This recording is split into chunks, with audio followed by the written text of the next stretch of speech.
Jūs tikrai girdėjote daug istorijų apie tai, kad lazeris nėra iki galo ištirtas ir apskritai jis yra nesaugus. Taip, iš pirmo žvilgsnio gali atrodyti, kad jūs kažkuo apšvitina ir po 2 savaičių plaukeliai pradeda iškristi. Labai keista, bet pagalvokim, kas vyksta iš tikrųjų. Visa lazerinė epiliacija paremta infraraudonųjų spindulių šviesa, kuri jau seniai naudojama medicinoje ir kosmetologijoje.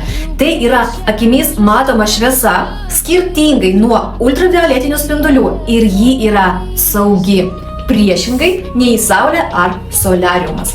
Paprastai tariant, lazerio spindulys tai yra šviesa, kuri virsta šiluma, kai susiduria su tamsiu pigmentu, šiuo atveju su plaukeliu.